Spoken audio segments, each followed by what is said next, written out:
দেখো এখানে কি বলেছে, 600 টাকাটা এবিসি এর মধ্যে ভাগ করা হবে, যেখানে করে 2/5 অফ এ।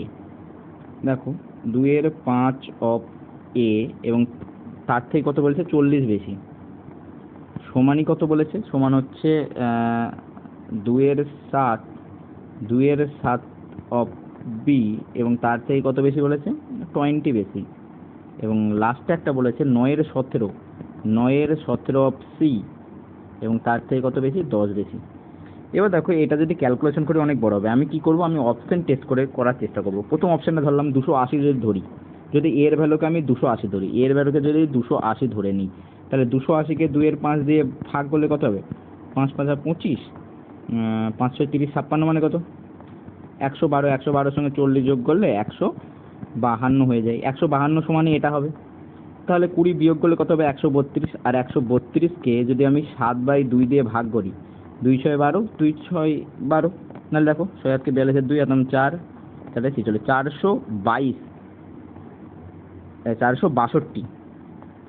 462 হয়ে যাবে বি এর ভ্যালু।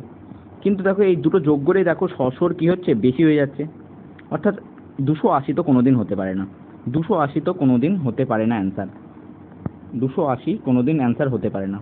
অর্থাৎ প্রথম অপশনটা আমাদের একেবারে ভুল, প্রথম অপশনটা ভুল রয়েছে। দ্বিতীয় অপশনটা যদি ধরি, এর ভ্যালু আমি 150 ধরলাম, তাহলে 150 ধরলে এটা কত হবে 30 60 60 এ 30 ধরলে কত হবে, 30 ধরলে হবে 30 প্লাস 30 60 60 প্লাস 40 কত হচ্ছে 100 হচ্ছে, সমানই এটা কত হবে 2/7 ইন্টু বি প্লাস 20।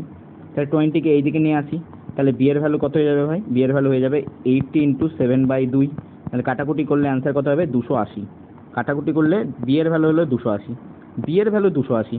এবার 100 সমানই আমি আরেকটাও ধরতে পারি, 100 সমান আরেকটা কি ধরতে পারি, 100 সমান আমি 9/17 সি প্লাস 10 ধরতে পারি।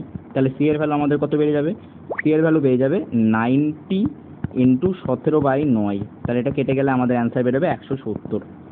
তাহলে এটা যোগ যদি করি তো দেখতে পাবো যোগ করে আমাদের 600 অ্যান্সার হচ্ছে, অর্থাৎ আমাদের 600 ডিভাইড করতে হতো, অর্থাৎ আমাদের রাইট অ্যান্সার হবে অপশন বি।